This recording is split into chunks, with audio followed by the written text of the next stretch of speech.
pati po si former President Duterte ay kinokonekta sa iyo. Knowing former President Duterte for the longest time when he was still the mayor of Davao, hindi talaga pumapayag ng illegal yon. Sinabihan niya yan, pag nagnegosyo ka ng illegal dito, ibabaon kita ng buhay dito.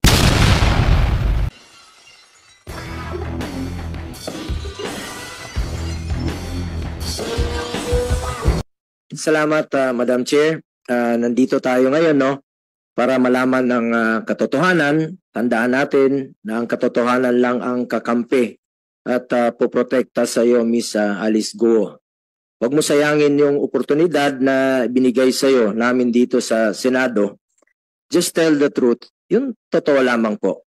Kasi dahil sa pagiging evasive mo noong mga nakaraan hanggang ngayon, kung ano-ano na pong mga insinuations, haka-haka, chismis at conspiracy theories ang kumakalat.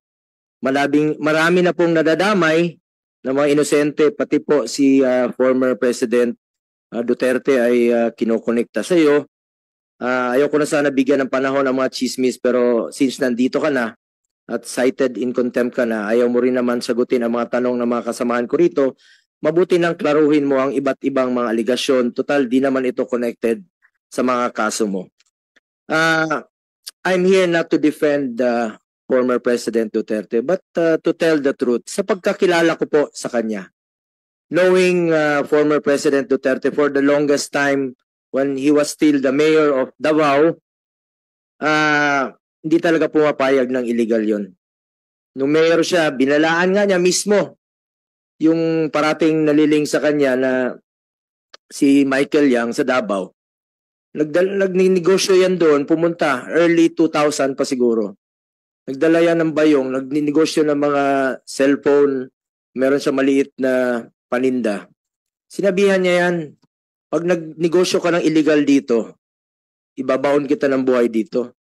So, ibig sabihin, ayaw niya po ng illegal ni dating Pangulong Duterte. Lalo na nung naging presidente po siya, ayaw niya ng illegal sa kanyang pamumuno. Ako rin po mismo ay saksi rito, no? At for the record po, lahat ng gumagamit ng pangalan niya o ng pamilya niya o ng malapit sa kanya, parati niyang sinasabi, consider it denied. Huwag kayong maniwala kasi marami talagang gumagamit ng pangalan nung panahon na nasa pamumuno pa siya. Marami pong mga name dropper na gumagamit ng pangalan. Huwag ko kayong maniwala. Pag ginagamit po ang pangalan, masama po ang intention yan.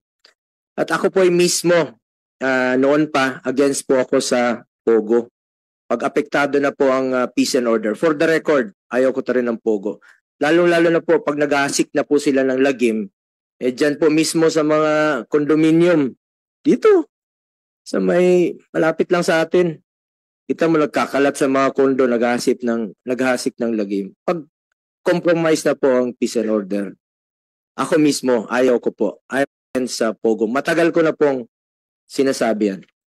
At lastly, to Miss Alice, kung may intention ka bang magsabi ng totoo dito, please lang po, sabihin mo na yan lahat. Yung totoo lamang po. Kung rerespetuhin ka pa dito, huwag kang maging evasive. Sabihin mo lang yung totoo. Huwag kang tumakas, huwag kang magsinungaling. Just tell the truth. Yung totoo lamang po. Salamat, Madam Chair.